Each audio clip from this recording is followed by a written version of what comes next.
During the Vietnam War, more than 2,500 American soldiers were captured by Viet Cong forces. After 8 years of torture, only 561 returned to their homes.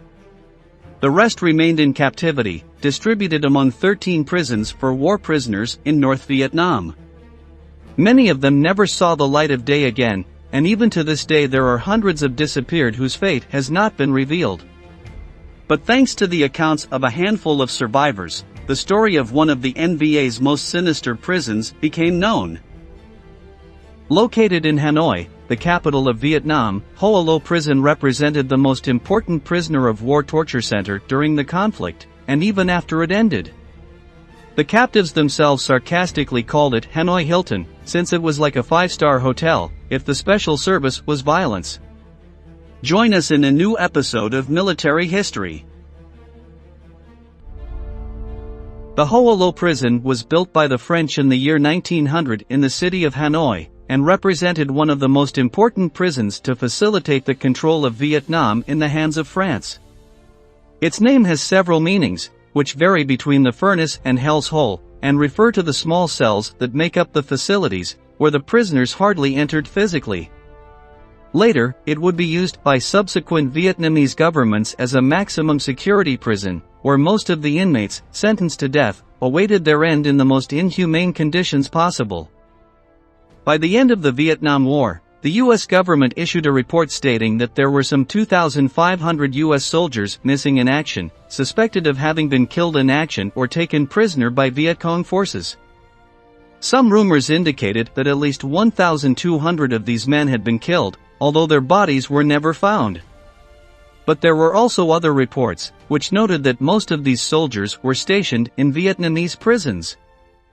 In the months after the United States officially withdrew from Vietnam, some 560 men believed to be missing were released and returned to their homes in North America. At least another 1,000 were stranded in the Asian country, distributed among 13 prisons in the north. One of the most brutal, and the one that housed the most captured Americans, was the Ho Lo Maximum Security Prison, soon to be renamed as Hanoi Hilton. The life of the prisoners was simply terrible, at least according to the testimony of the few who survived and, after several years, managed to return to their country. The Hanoi Hilton was originally a place where rebels who opposed the government were sent, so both the facilities and the guards were prepared to be as cruel as possible.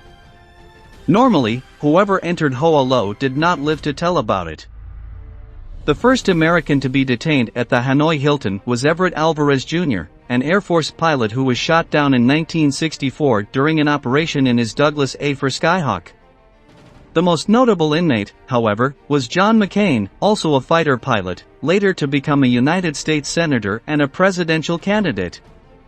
McCain was taken prisoner in 1967, and, until 1973, he was the victim of a systematic program of torture. The Americans held captive at the Hanoi Hilton received all kinds of mistreatment. The living conditions were already inhumane. In Ho Lo there were two types of cells, one for those sentenced to death, which were practically niches where the inmates lived sitting or standing, and communal cells, where up to 4 prisoners could enter. Of course, these were not very hospitable either, and they did not have space for leisure or personal hygiene since the distance between the beds was almost zero. To define them as beds would be too generous, rather they were hard blocks of wood, iron, and concrete that, at the feet, had shackles that were chained to the prisoner's legs for most of the day and night. It could be said that the beds themselves were torture devices, as the damage they did to the body and mind was terrible. The cell doors were made of iron, and only had a small barred crack that did not let in light, but was simply used by the guards to control the population. The only opening outside was a barred window that let in the cold of the night, but did not let in any view, since the installations only allowed to see other concrete walls. All Ho Lo was created to destroy the morale of the captives. The cells were lit by a small lamp on the ceiling that provided a very dim and impractical light, which ended up doing more damage to the eyes of the prisoners. Many times the bulbs stopped working and were not replaced for months, leaving the captives in complete darkness for a long time. Of course, the cubicles were hardly ever cleaned. Sanitary conditions were terrible, and the inmates had to relieve themselves in buckets. They lived with insects and vermin, and even diseases such as dysentery constantly affected the population. Each day's meal consisted of a vegetable soup, which most of the time was rotten, as well as a bowl of rice. Malnutrition and lack of protein led to the death of many prisoners, while those who managed to survive did so in poor health. But despite all these challenges, the Americans found a way to maintain morale among themselves.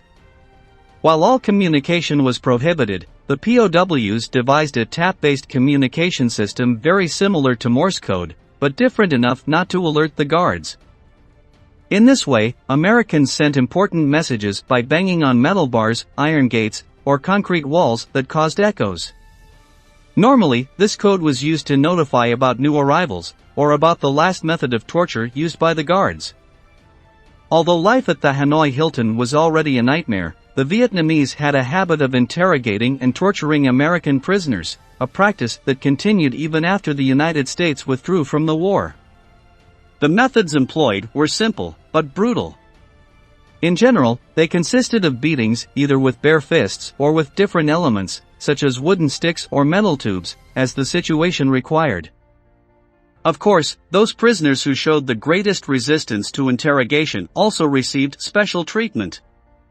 A common practice was to blindfold prisoners, tie a noose around their necks, and drag them through the prison corridors or yard. They were also locked in small cages made of reeds, where they had to live and feed like animals for several days, out in the open. However, there were two extremely cruel torture methods, which were reserved for the most rebellious cases. One involved tying a prisoner's arms behind his back, then lifting them from the wrist by a pulley, until the joints of his limbs separated. At the same time, while being lifted by a guard, others beat the inmate with sticks. The second method involved capturing the prisoner's wrists or heels with special handcuffs, which had a tourniquet. The guard then tightened the shackles together, to the point that both bones broke. Many American inmates never saw the sun again after entering the Hanoi Hilton. But those who survived managed to return home between 1973 and 1980. In 1985, Ho Lo prison was closed, and much of it demolished. The barracks are still standing, and are currently a tourist spot in the capital of Vietnam. Thank you very much for joining us until the end. Stay tuned for our next video.